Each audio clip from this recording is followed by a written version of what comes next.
Hey, I'm Nem, and today I'm going to unveil to you Final Fantasy XIV's most important feature.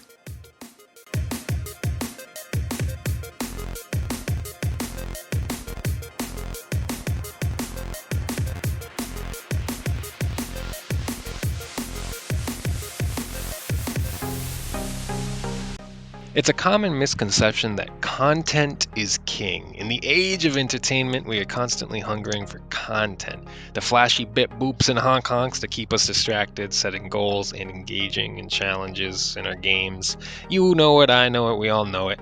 The reality, though, is that Final Fantasy XIV's player base doesn't actually value content as much as they say that they do. Ultimate raids are impressive spectacles, they're exciting, but they are not the most rewarding content in the game for most players. Usually it's a high struggle for prestige, respect, a shiny weapon, and a title, but most players don't engage with that content. Nor is PvP. Neither is Savage Raids, mount farming, open world content, or anything else you can really think of. It's not the kind of critical piece of playing Final Fantasy XIV. The most important feature in 14 is actually the socialization, and I'm here to explain. In an MMORPG, everything you do has intrinsic value because it exists as part of a gaming ecosystem, a social paradigm. Beating a hard raid is a personal achievement, sure, but it's elevated further by the attention, respect, and admiration of your peers, the pats on the back, and the dang, you did a great job, you actually cleared that raid, the wow, look at that shiny weapon, and the performance boost in having the absolute best equipment the game has to offer. A performance boost that only really matters because other people are engaged in that same activity, that same performance. You're performing better than me, you have something I don't have. That's cool, right? What about Deep Dungeon? Even competing on the leaderboard is a social aspect for solo Deep Dungeon runners. You might be in an instance by yourself, but at the end, you have this deeply difficult experience that you have a leaderboard to see how you're doing compared to others. It starts a story, it starts a conversation. MMOs are all about shared space. Even amongst solo players, overcoming challenges and events that are designed for multiple people sets you apart from everyone else. You're involved in the same shared world, but as a solo entity, which in its own isolating way is still participating in the social ecosystem of an MMO. From raids to open world content, it's all about being part of shared goal or shared struggle, a shared experience. It's one of the most unifying aspects of humanity. After all, everyone wants to feel seen and understood. It's how we make friends. It's how we relate to one another. It's how we quickly make friends with a new coworker because, oh, I play 14 too. I did that rate too. I play that job too. Have you ever worked at a job where you're the only gamer there? Compare that to when you're actually working with other gamers and people who have played the same games as you. You can share stories and conversations you couldn't before. It's a commonality, a common ground that comes from that shared experience. If you do Eureka, it feels like a shared experience even when you're solo grinding because everyone in Eureka is going through that grind and struggle and they can talk about it and you see each other running around while you're out there and you're like, look at that guy, he's level 10 farming those level 10. I remember being level 10 and doing that and now I'm level 11 doing this, and maybe you'll group up, maybe you won't, but you're still participating in the same world. You're still sharing it.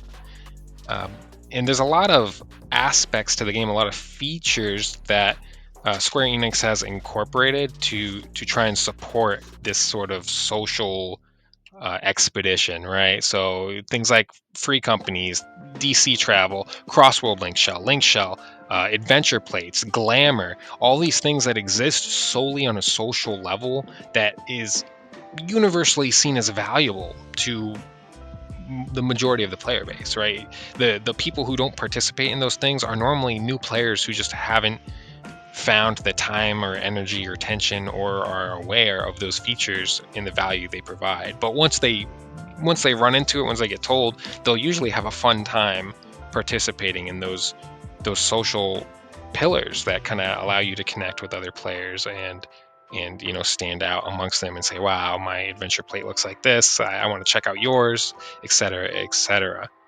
But lately the game has introduced too many isolating events or not introduced enough struggle, and you're hearing this discussion amongst top players a lot that Endwalker's content wasn't that exciting. Is the game dead? That whole thing came from the idea that, like, oh, there's not enough content in the game.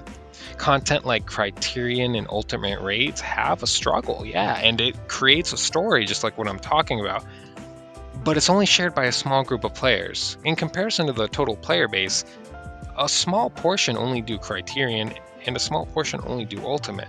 So many players are just onlookers. It creates a fun event, especially with World First, but it doesn't create a shared experience. We're not all grinding through that. We're not all working through the same struggle. You still have like the attention of your peers aspect, but you don't have the shared struggle. And so because of that, most players are appreciating it from the outside.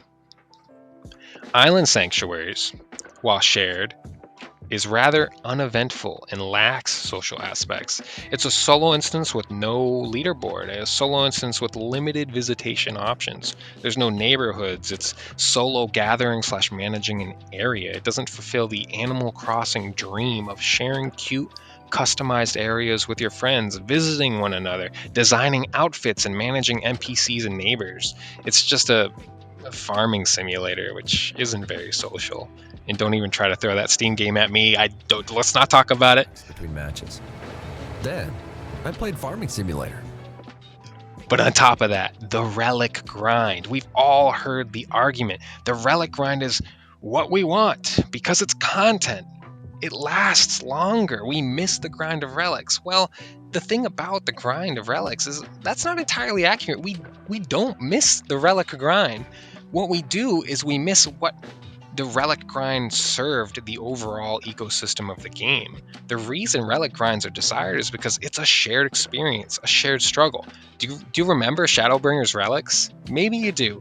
And at the time, to be fair, Shadowbringer relics were considered a little bit easier, so they got some criticism. But do you remember grinding fates for the undying memories and all those other memory pieces? Hundreds of players filling zones together to grind fates, party finders for fate grinding everywhere. Did we want to grind fates? We didn't really. Was it particularly fun? No, but we did it together as a community, and that made it feel like it had value. We remember it. We remember doing that. We remember blue mages running around blasting fates out of the sky. The struggle was bigger than a single person. That's how you felt. You're like, wow, this is more than just me. We're all out here, and I'm taking part in that. What about grinding alliance raids? That was one of the key steps that you had to do. The party finders for farming Eden raids and previous expansion raids. We were all in this giant machine grinding together. Was the content new and exciting? No, it was old content being repurposed and made relevant. But we remember it more fondly because it was all of us, casual, hardcore players. We were all participating together.